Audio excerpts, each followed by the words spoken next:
Ayan, meron ako dito isang pirasong sayote. Ang gagawin ko, babalatan ko muna ito and then saka ko ito gagadgarin.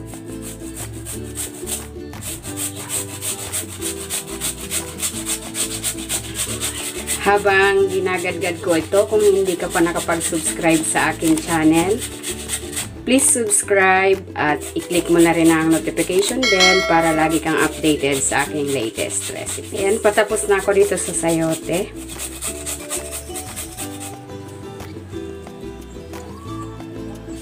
Maglalagay ako dito ng harina, cornstarch, isang maliit na pack ng breading mix.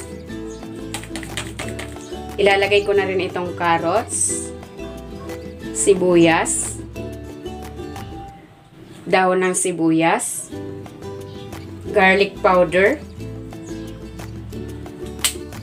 Maglalagay din ako ng asin, konti na lang kasi medyo maalat na yung ating breading mix, at ng paminta.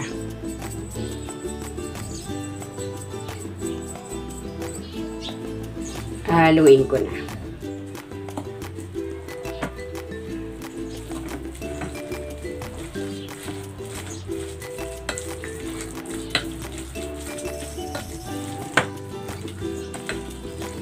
Ayan, okay na ito. Pwede na natin itong lutuin.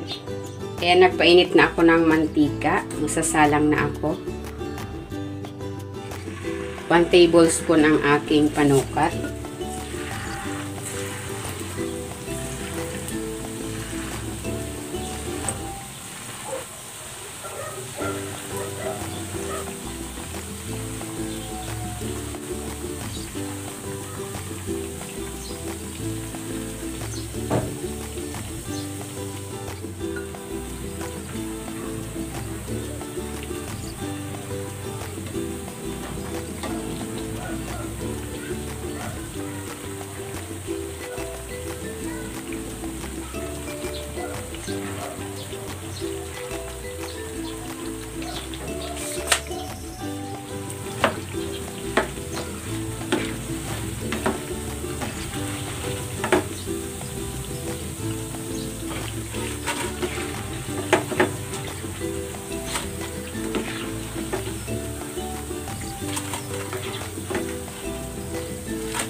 Gagawa ko ng sausawan.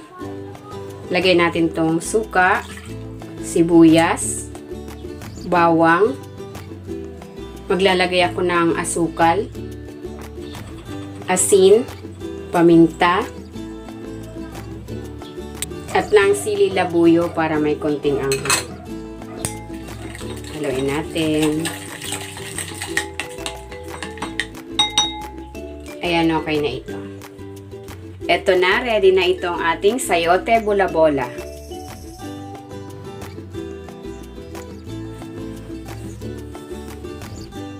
Tikman na natin.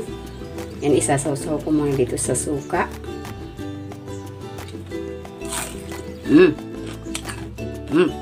Malutong.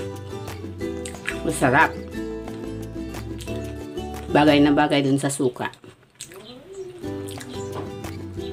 Pwede itong ulam, pwede ring snack. Sarap.